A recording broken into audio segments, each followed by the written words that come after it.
ఆదికాండము 22వ అధ్యాయము. ఆ సంగతులు జరిగిన తరువాత దేవుడు అబ్రహామును పరిశోధించెను. ఎట్లనగా ఆయన అబ్రహామా అని పిలువగా అతడు చిత్తము ప్రభువా అనెను. అప్పుడాయన, నీకు ఒక్కడయున్న నీ కుమారుని అనగా నీవు ప్రేమించు ఇస్సాకును తీసుకొని మోరియా దేశమునకు వెళ్ళి అక్కడ నేను నీతో చెప్పబోవు పర్వతములలో ఒక దాని మీద దహన బలిగా అతన్ని నర్పించుమని చెప్పెను. తెల్లవారినప్పుడు అబ్రహాము లేచి తన గాడిదకు గంత కట్టి తన పనివారిలో ఇద్దరిని తన కుమారుడగు ఇస్సాకును వెంటబెట్టుకొని దహన బలి కొరకు కట్టెలు చీల్చి లేచి దేవుడు తనతో చెప్పిన చోటికి వెళ్ళెను. మూడవ నాడు అబ్రహాము కన్నులెత్తి దూరము నుండి ఆ చోటు చూచి తన పనివారితో, మీరు గాడిదతో ఇక్కడనే ఉండుడి, నేనును ఈ చిన్నవాడును అక్కడికి వెళ్ళి దేవునికి మ్రొక్కి మరలా మీ యొద్దకు వచ్చేదమని చెప్పి దహన బలికి కట్టెలు తీసుకొని తన కుమారుడగు ఇస్సాకు మీద పెట్టి తన చేతితో నిప్పును కత్తిని పట్టుకొని పోయెను. వారిద్దరూ కూడి వెళ్ళుచుండగా ఇస్సాకు తన తండ్రి అయిన అబ్రహాముతో, నా తండ్రి అని పిలిచెను. అందుకతడు, ఏమి నా కుమారుడా అనెను. అప్పుడతడు, నిప్పును కట్టెలను ఉన్నవి గాని దహన బలికి గొర్రెపిల్ల ఏది అని అడుగగా అబ్రహాము, నా కుమారుడా, దేవుడే దహన బలికి గొర్రెపిల్లను చూచుకొనునని చెప్పెను.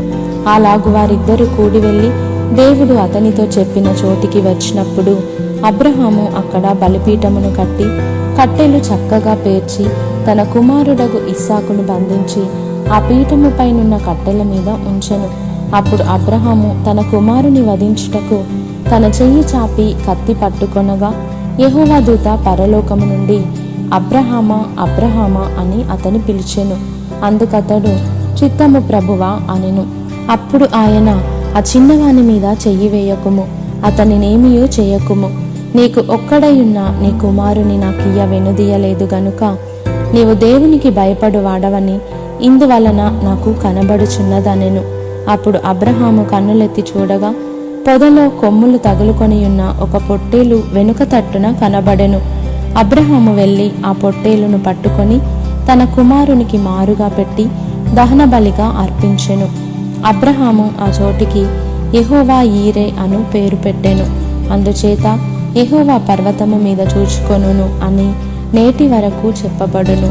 యెహోవా దూత రెండవ మారు పరలోకము నుండి అబ్రహామును పిలిచి ఇట్లనెను, నీవు నీకు ఒక్కడే అయ్యున్న నీ కుమారుని ఇయ్య వెనుతీయక ఈ కార్యము చేసినందున నేను నిన్ను ఆశీర్వదించి ఆకాశ నక్షత్రముల వలెను సముద్ర తీరమందలి ఇసుక వలెను నీ సంతానమును నిశ్చయముగా విస్తరింపజేసేదను. నీ సంతతి వారు తమ శత్రువుల గవిని స్వాధీనపరచుకొందురు. మరియు నీవు నా మాట వినినందున భూలోకములోని జనములన్నయూ నీ సంతానము వలన ఆశీర్వదించబడును. నా తోడని ప్రమాణము చేసియున్నానని యెహోవా సెలవిచ్చెననెను. తరువాత అబ్రహాము తన పనివారి యొద్దకు తిరిగి రాగా వారు లేచి అందరూ కలిసి బెయేర్షెబాకు వెళ్ళిరి.